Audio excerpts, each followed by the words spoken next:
Salah satu tujuan tim ekspedisi puncak Gunung Kartens Pyramid adalah membangun jembatan tertinggi di Indonesia untuk lebih memudahkan para pendaki melintasi jalur patahan tebing di Summit Ridge.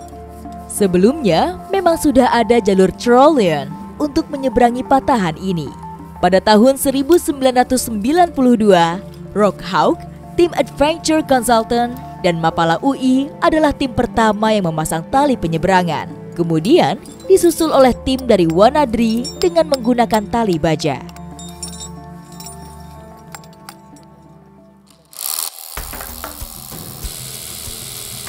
Pemasangan bolt hanger atau pengaman tetap dan rock bolt atau baut tebing pada permukaan batu yang dilubangi dengan bor dilakukan dengan penuh perhitungan dan kehati-hatian.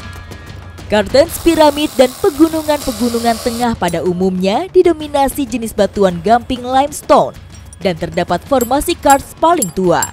Namun, bentuk puncak pegunungan yang cenderung meruncing menandakan umur pegunungan ini masih relatif muda sejak terbentuknya. Permukaan bumi yang dulunya lautan terdorong ke atas akibat interaksi lempeng Pasifik dan Australia. Pergeseran kerak bumi ini terjadi sejak ratusan ribu tahun yang lalu.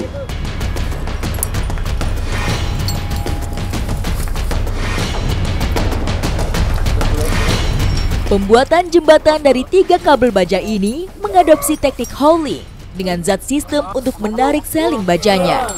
Hauling adalah salah satu teknik vertical rescue evacuation dengan maksud memindahkan objek dari titik yang lebih tinggi.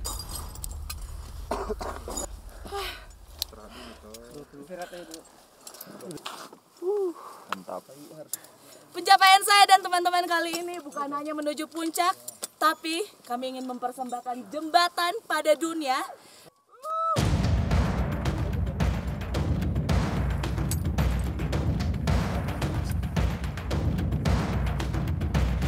Jembatan tali yang membentang sepanjang 20 meter ini instalasinya ditopang oleh batu-batuan tebing. Jembatan 3 tali ini menggunakan tali baja yang akan digunakan sebagai pijakan dan 2 tali di samping bisa digunakan untuk menggantungkan karabiner sebagai safety saat berjalan di atas tali. Ketiga tali ini harus benar-benar kuat dan kokoh karena akan menahan berat tubuh yang berbeda-beda.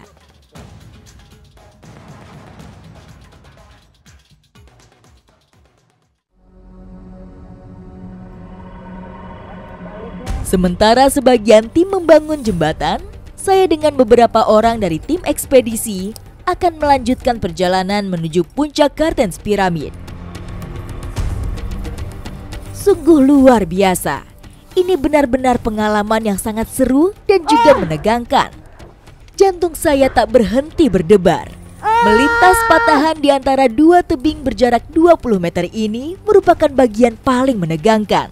Karena kita harus melakukan Tyrolean Traverse, menyeberang menggantung pada seutas tali. Membutuhkan adrenalin yang sangat tinggi untuk melakukan ini, karena di bawah ini adalah jurang sedalam lebih dari 500 meter.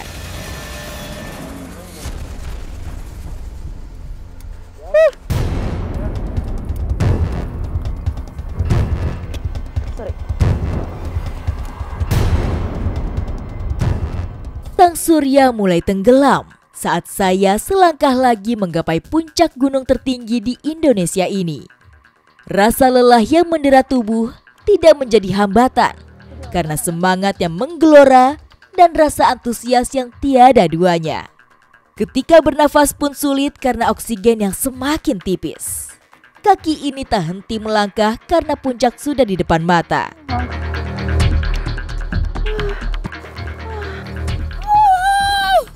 Dari puncak tertinggi di Indonesia. Luar biasa. Tuhan luar biasa ciptaannya. Luar biasa susah jalurnya. Luar biasa indah Kartens Pyramid. Tapi ini kita nyampe udah malam gelap. Susah banget. Kartens Pyramid.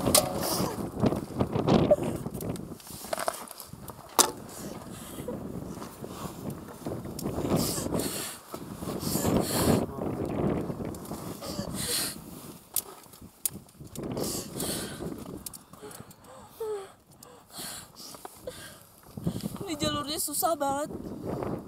Tapi salut buat teman-teman, semangatnya. Juara! Mantap, Pak! Iya tuh.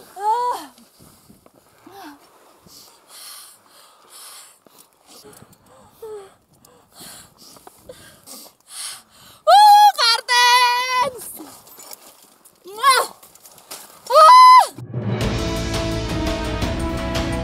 Karena di balik keindahan dan kemegahan puncak-puncak dunia, terdapat kisah perjuangan yang luar biasa.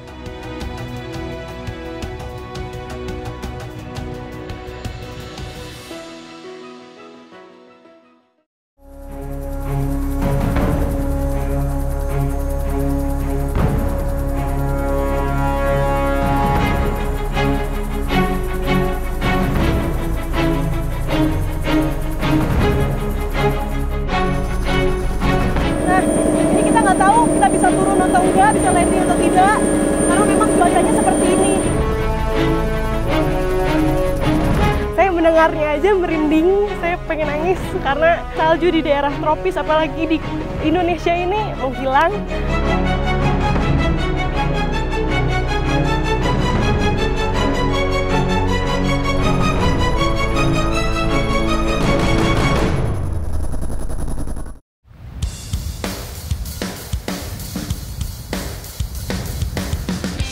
Daya tarik Pegunungan Jayawijaya tidak hanya sebagai satu dari 7 puncak tertinggi di dunia.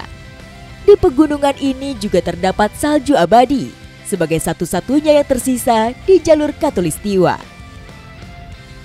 Tim Jejak Petualang berkesempatan melakukan monitoring kondisi salju abadi dari 3 puncak pegunungan tertinggi di Indonesia. Nah, ini saya sudah bersama dengan Pak Najib dari BMKG untuk nantinya kita akan pemantauan di Gletser, tepatnya di Puncak Sumantri. Nah, ini sekarang helinya sudah datang, nanti Pak Najib akan naik untuk memulai pengecekannya. Dimulai dari pengecekan pipa yang memang sudah dipasang dari tahun 2010 untuk memastikan seberapa besar salju yang sudah menipis. Tetap ikuti jejak saya, Jejak Petualang!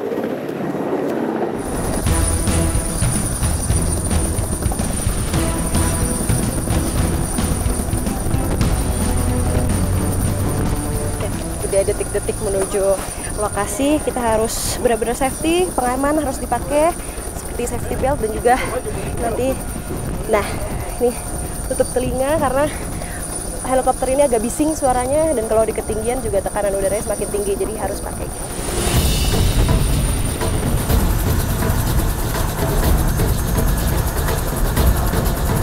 Bukan perkara mudah untuk melihat langsung salju abadi di Puncak Jaya. Medan ekstrim dan cuaca yang bisa berubah setiap saat jadi tantangan utama.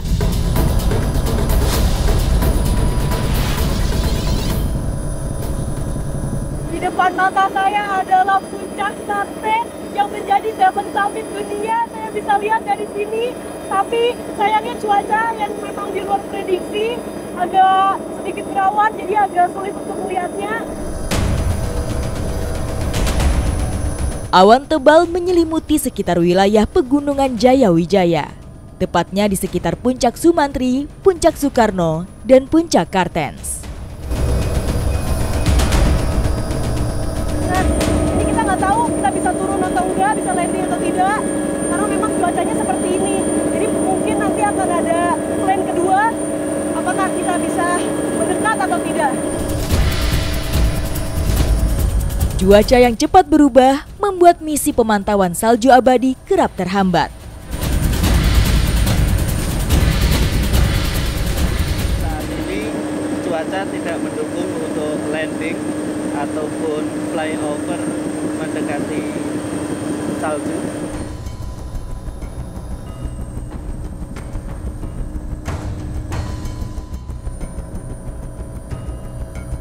Ketiga puncak gunung es yang berada di daerah tropis seperti Puncak Kilimanjaro di Tanzania, Afrika, Korikalis di Pegunungan Andes, Peru, dan Puncak Jaya, Indonesia terus mengalami penyusutan tiap tahun. Bahkan, salju abadi di Kilimanjaro dan Korikalis saat ini telah hilang. Hal ini terjadi karena es yang terdapat di wilayah tropis lebih sensitif terhadap pemanasan global dan perubahan iklim. Terkait perubahan iklim di Pegunungan Jayawijaya, pada 2010 telah dilakukan penelitian oleh tim BMKG, Universitas Negeri Ohio, dan LDEO atau Lembaga Riset di Universitas Columbia.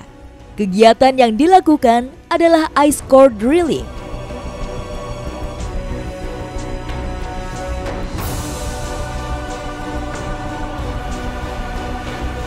Tujuan kegiatan ini untuk meneliti kondisi iklim masa lalu dalam rangka mendeteksi terjadinya perubahan iklim.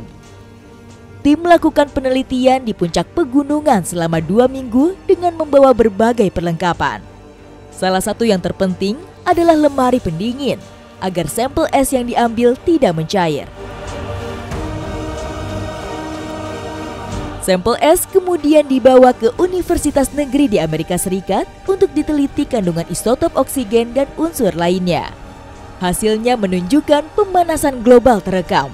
Ketebalan salju di puncak Jayawijaya terus menipis dari tahun ke tahun.